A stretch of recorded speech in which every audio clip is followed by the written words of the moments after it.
Bonjour et bienvenue pour un nouveau voyage culinaire. Aujourd'hui, nous restons en France avec la quiche lorraine.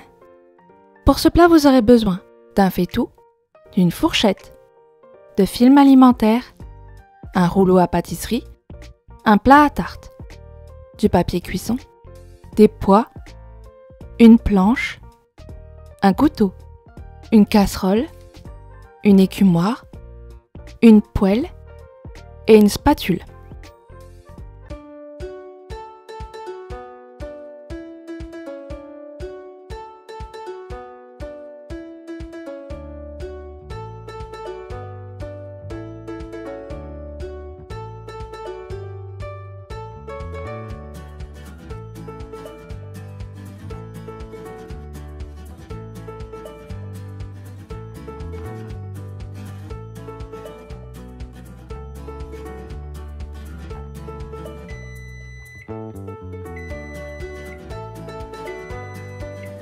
Pour ce plat, vous aurez besoin de 200 g de farine, un jaune d'œuf, 4 centilitres d'eau, une cuillère à café de sel, 100 g de beurre, 4 œufs,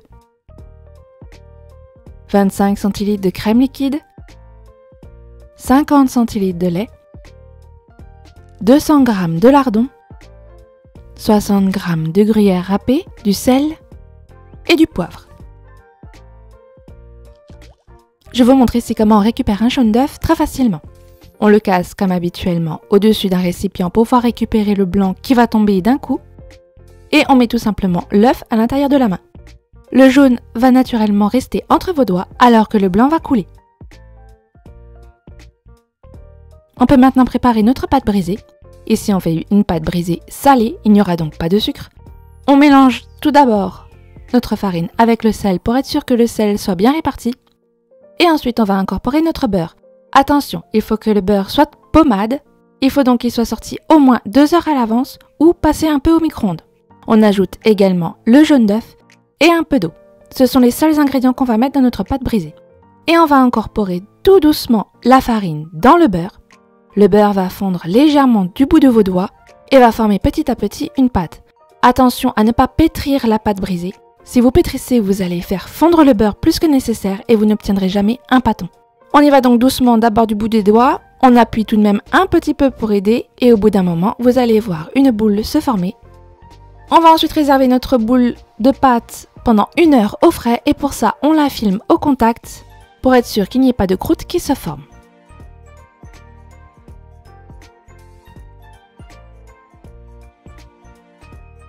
Pour l'étaler, on fait attention, on farine bien son plan de travail, c'est une pâte brisée, elle va donc évidemment s'effriter. Et ensuite, on va la baisser tout doucement. On appuie légèrement et on laisse la pâte faire ce qu'elle désire. On a formé une boule, vous ne devriez pas avoir de mal à avoir une pâte à peu près ronde. Ici, je fais une pâte un peu épaisse puisque je vais mettre du liquide à l'intérieur de ma pâte. Je ne veux absolument pas que la pâte soit trop fine pour éviter que le liquide ne perce. Et une fois qu'on a bien étalé, pour pouvoir la déplacer facilement sans la briser, on la roule autour de notre rouleau à pâtisserie. Avec la farine, ça ne devrait pas coller. On va ensuite beurrer notre moule à tarte. Ici, j'utilise tout simplement un papier pour éviter de me mettre du beurre partout, puisqu'ici, on le fait fondre un peu. Et on va mettre notre pâte à l'intérieur. Pour éviter de briser encore une fois la pâte, on n'appuie pas dessus. On la met à l'intérieur et seulement à ce moment-là, on appuie dessus pour pouvoir lui donner la forme de notre plat à tarte. Ici, j'avais mis d'abord mon premier bout un peu trop près, du coup, j'ai un bout qui est tout juste à la hauteur de mon plat. Essayez de bien mettre votre pâte sur votre plat pour que votre pâte dépasse un peu.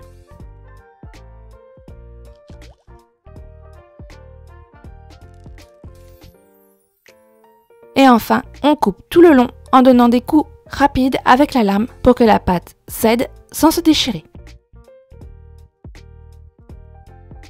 On va piquer notre pâte pour aider à la cuisson et qu'elle ne monte pas. Et encore une fois, pour qu'elle ne monte pas, on va rajouter du papier cuisson avec des pois à l'intérieur.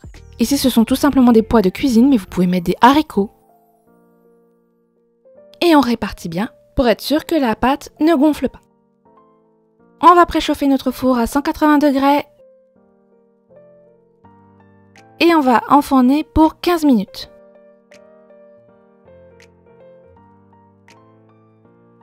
Au bout de 15 minutes, votre pâte est pré-cuite. On peut donc la laisser refroidir.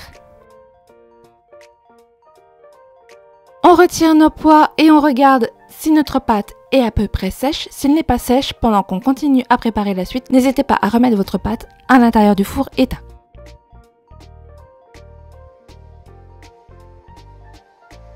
On va ensuite préparer les lardons. Vous pouvez bien entendu les prendre tout prêts si vous le désirez. Ici, je voulais du bon lard. Du coup, j'ai pris de la poitrine fumée. Je fais attention à bien retirer la couenne. Gardez la couenne si vous voulez l'utiliser pour vos plats. Elle donnera un bon goût. Et ensuite, on va découper nos lardons. Ici, l'avantage d'avoir de la poitrine, c'est qu'on peut faire nos lardons de la taille qu'on désire. Pour avoir une bonne quiche, je préfère avoir des lardons assez gros. Je coupe donc tout simplement dans la largeur d'une épaisseur de 5 mm. Et ensuite, je vais redécouper chaque lamelle à 5 mm en gros, ce qui fait 4 lardons par tranche. Pour retirer un peu du gras, on va faire blanchir une petite minute seulement nos lardons dans de l'eau bouillante. Ici, elle n'est pas salée, c'est juste de l'eau. Ce sont nos lardons qui sont déjà salés puisque ce sont des lardons fumés. Et on les passe bien pour être sûr qu'il n'y ait plus d'eau. On va ensuite les faire revenir dans une poêle. Ici, il n'y a pas d'huile. On va utiliser le gras du lard. Ici, je les ai fait revenir en gros 5 minutes pour qu'ils soient bien grillés à feu vif. Ils vont donner un bon goût à la quiche. On va ensuite battre nos 4 œufs pour la crème de la quiche. Ici, on bat juste un peu pour pouvoir bien répartir les jaunes et les blancs. On va ajouter tout le lait. Ici, je mets tout d'un coup. Il n'y a pas de difficulté. Tout va bien se mélanger avec l'œuf et le lait. Et on ajoute également la crème. On mélange bien et on vérifie que la couleur est bien homogène ainsi que la texture. Et il n'y a pas besoin de monter, c'est juste une crème. Elle va de toute façon devenir un flan à la cuisson.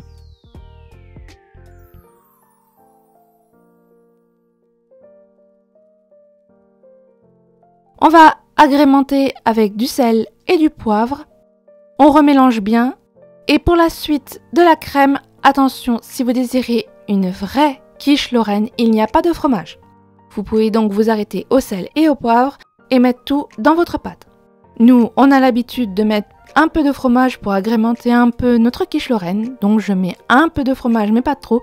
Et attention, votre fromage aura tendance à ne pas fondre puisqu'on va cuire doucement notre quiche. Le gruyère est là juste pour donner un peu de goût à votre quiche lorraine.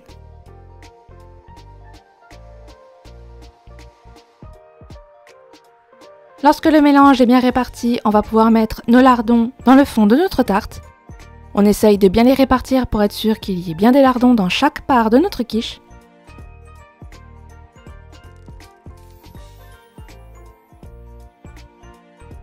Et ici, je vous montre qu'on met la crème sur les lardons, mais attention, faites-le plutôt à l'intérieur de votre four directement. Il n'y a pas besoin d'en mettre à l'extérieur. Ici, j'ai un four un peu compliqué où il faut que je soulève ma grille pour pouvoir la mettre à l'intérieur et en plus ma grille a tendance à accrocher, donc j'ai quelques soucis à chaque fois pour mettre mes liquides à l'intérieur d'un four. Mais si vous avez un four tout à fait traditionnel, vous n'aurez pas ce genre de problème. Donc on sort un peu la grille avec notre plat à tarte qui est posé dessus et c'est à ce moment-là seulement qu'on met notre crème à l'intérieur. Ça évitera d'avoir à vous déplacer avec un plat plein de liquide prêt à déborder et un faux mouvement qui vous ferait perdre votre quiche. On met donc tout dans le four. Normalement, on arrive en haut de notre pâte cuite et on va enfourner toujours à 180 degrés pour 40 minutes.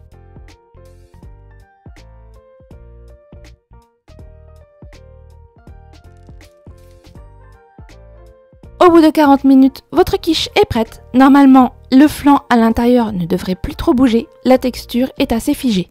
Si elle n'est pas assez figée, n'hésitez pas à remettre encore un petit peu de temps. Et voilà, votre quiche lorraine est prête. Bon voyage en France!